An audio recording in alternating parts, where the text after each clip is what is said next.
샬롬, 우리 주 예수님의 이름으로 교우 여러분에게 문안드립니다. 연일 계속되는 추위가 사람들을 많이 괴롭히고 있는 것 같습니다. 여러분 추위에 항상 건강 유의하시기 바랍니다. 오늘 말씀의 제목은 하나님이 원하는 일이라는 제목입니다. 성경 본문은 미가서 6장 1절에서 8절, 시편 15편, 고린도전서 1장 18절에서 31절, 마태복음 5장 1절에서 12절의 말씀입니다. 지난주 우리는 회개하라는 주제로 말씀을 나누었습니다. 이스라엘 백성들은 하나님께서 원하는 것보다 자신들이 원하는 것을 따라가다가 하나님의 징계를 경험하게 되었습니다. 자신이 소망하는 것을 추구하는 것이 무엇이 나쁜가 하고 반문할 수 있지만 사람의 죄성은 사람이 소망하는 것을 위해 사는 것이 결코 선하지 않다는 것을 증명해 왔습니다. 그러나 하나님은 이기적인 인간들과 차원이 다른 분입니다. 그분은 자신이 만든 세상이 조화롭고 아름답게 유지되길 원하는 분이십니다. 그래서 세상의 질서를 세우셨죠. 그리고 사람들에게도 그 질서를 주셨습니다. 그렇기 때문에 우리는 우리가 바라는 일이 아니라 하나님께서 바라고 원하는 일을 추구해야 합니다. 나중에 알고 보면 하나님께서 원하는 일을 추구하는 것이 우리에게 더 유익하다는 것을 알게 됩니다. 그렇기 때문에 우리는 우리들이 살아가고 있는 방향에 대해서 돌아봐야 합니다. 그리고 자신을 위해서 살아가고 있는 방향과 방법을 놓고 하나님께 회개해야 하는 것입니다. 오늘은 이렇게 회개에 대해서 말씀을 나누며 잠시 다뤘던 하나님이 원하시는 일에 대해서 더 살펴보려고 합니다. 그래서 하나님이 원하는 일을 하는 사람들의 정체는 무엇이고 그들이 추구해야 할 방향은 무엇인지 나누도록 하겠습니다. 선지서들은 대부분 이스라엘에 대한 하나님의 심판을 예언하고 그 뒤에 있을 소망을 다룹니다. 오늘 구약 본문 미가서의 구조도 그렇습니다. 1장에서 3장은 심판을, 4장에서 5장은 소망을, 그리고 6장, 7장은 심판과 소망이 다시 다루어지고 있습니다. 그런데 선지자 미가는 이스라엘이 그들의 죄 때문에 심판을 받을 것이라고 합니다. 그들의 죄는 우상 숭배로부터 살인에 이르기까지 여러 형태를 취하고 있는데요.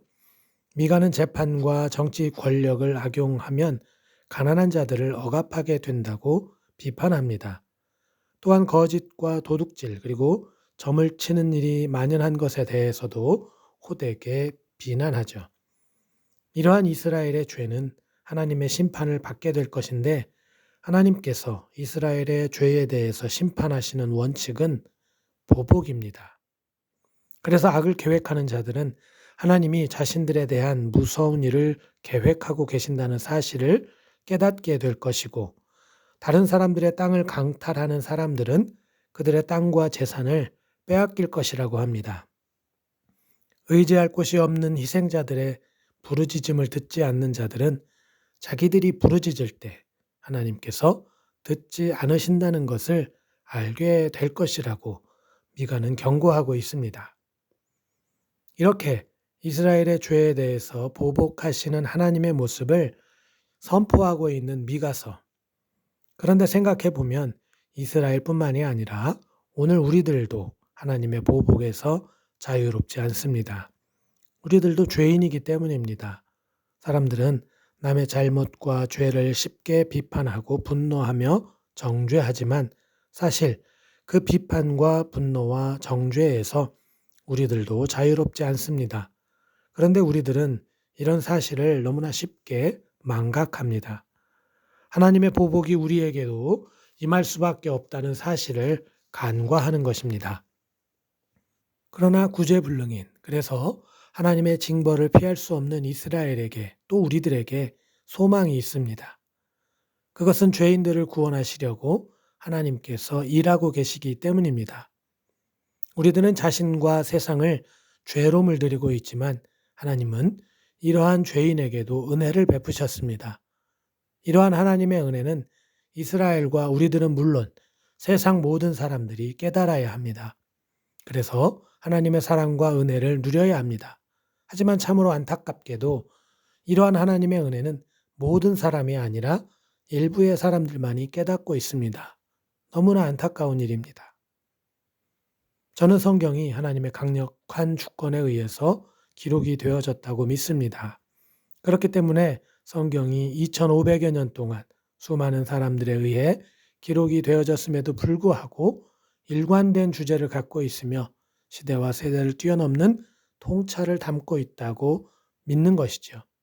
하나님의 강권적인 개입이 없이는 이러한 일이 있을 수 없다고 믿는 것입니다. 그런데 또한 저는 성경이 하나님을 깨닫고 발견한 사람들의 신앙 고백이라고 해석합니다. 그들은 하나님의 사랑을 깨달았습니다. 하나님의 은혜를 발견했습니다. 그래서 하나님의 사랑을 고백했습니다. 이들은 하나님의 은혜를 발견함으로써 세상 사람들과 다른 인생의 방향으로 나아가는 사람들입니다. 그러나 반대로 세상 사람들은 하나님의 은혜를 깨닫지 못했습니다. 성경을 보면 그들은 스스로를 보호하려고 했습니다. 그래서 성을 지었습니다. 무기를 만들었습니다. 그리고 바벨탑을 쌓았습니다. 또한 사람들은 스스로 행복해지려고 했습니다. 그래서 음악을 만들었죠. 악기를 만들었습니다. 그리고 즐겼습니다. 그리고 마침내 사람들은 연합을 통해 누구에게도 지지 않으려고 했습니다. 성을 쌓은 것입니다. 그리고 왕을 세웠고 왕이 되었습니다. 그들이 강해지기 위해서입니다.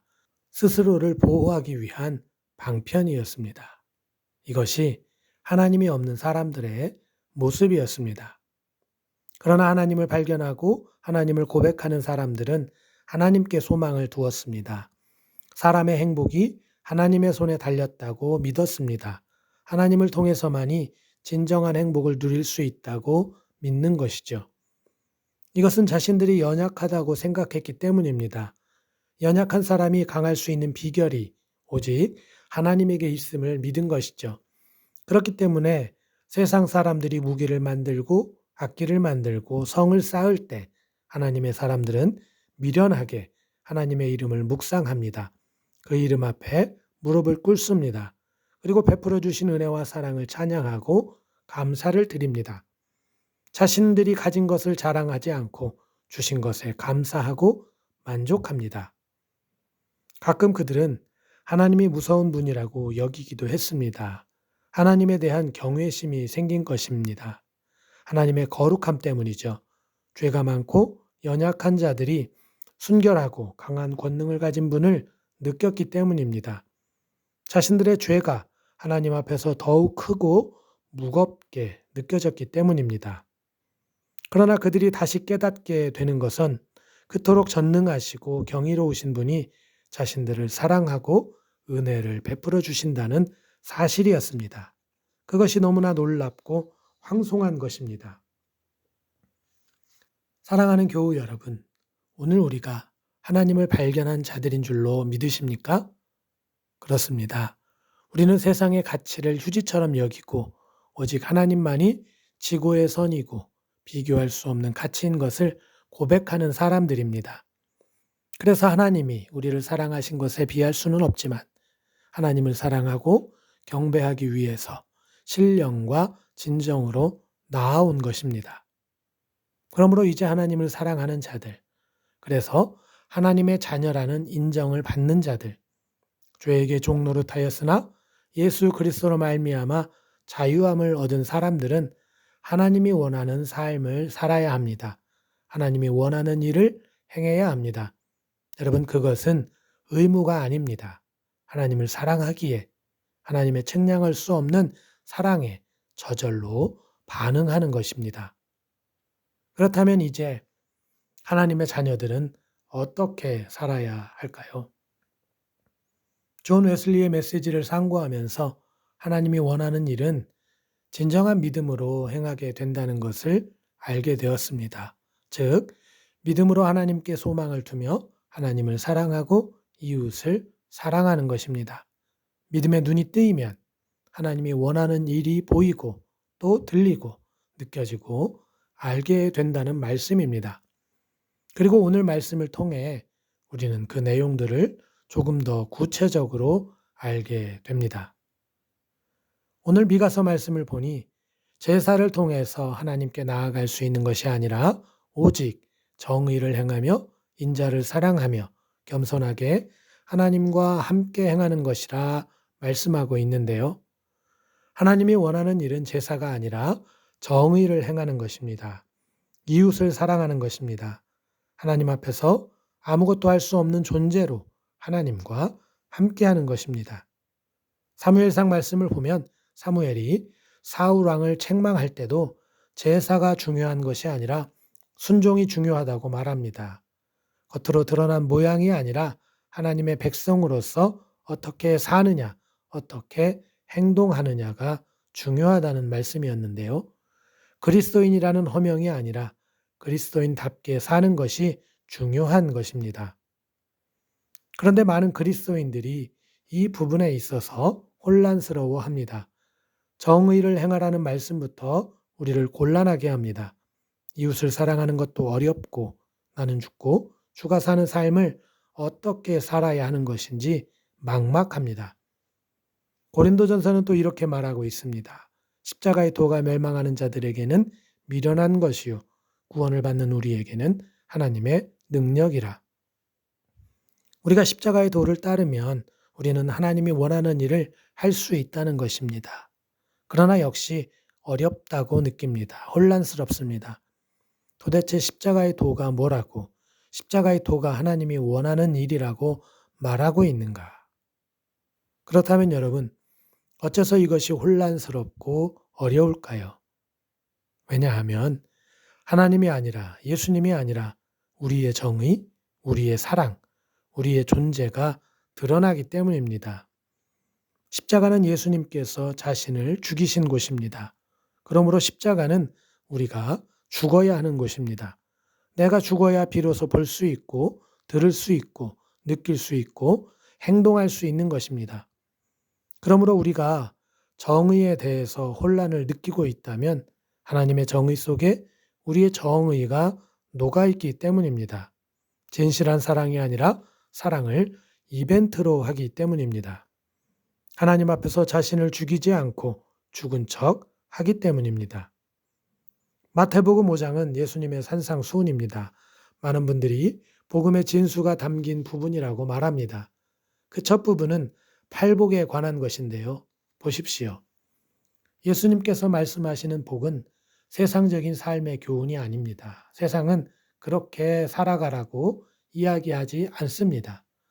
세상에서 심령이 가난한 자가 복이 있다고 가르칩니까? 애통하는데 어떻게 복이 있을까요? 온유한 자는 세상에서 호구되기 십상입니다. 상대를 긍휼히 여기면 상대는 나의 등에 비수를 꽂습니다. 100번을 살펴봐도 예수님의 산상교훈은 세상의 교훈이 절대 아닙니다. 그것은 십자가의 삶입니다. 자신은 죽는데 사는 것입니다. 다 버렸는데 다 얻는 것입니다. 정말 이런 역설도 없습니다. 세상과는 전혀 반대됩니다. 주님에 대한, 하나님에 대한 믿음을 가져야 비로소 목표가 될 수 있고 소망할 수 있는 삶입니다. 그러나 여러분, 바로 그리스도의 가르침입니다.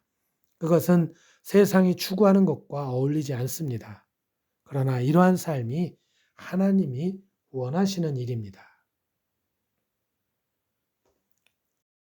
사랑하는 교우 여러분, 주의 장막에 머무를 자 누구며 주의 성산에 사는 자 누구입니까? 시편 15편의 저자는 묻고 있습니다. 천국의 삶을 사는 자가 누구인가 묻는 것입니다. 그 물음에 시편 저자는 이렇게 말합니다. 정직하게 행하며 공의를 실천하며 그의 마음에 진실을 말하며 그의 혀로 남을 허물하지 아니하고 그의 이웃에게 악을 행하지 아니하며 그의 이웃을 비방하지 아니하며 그의 눈은 망령된 자를 멸시하며 여호와를 두려워하는 자들을 존대하며 그의 마음에 서운한 것은 해로울지라도 변하지 아니하며 이자를 받으려고 돈을 구워주지 아니하며 뇌물을 받고 무죄한 자를 해하지 아니하는 자. 다시 말해서 오직 정의를 행하며 인자를 사랑하며 겸손하게 내 하나님과 함께 행하는 자입니다. 바로 십자가의 길을 걷는 사람, 십자가의 삶을 사는 사람, 하나님이 원하시는 일을 하는 사람인 것이죠.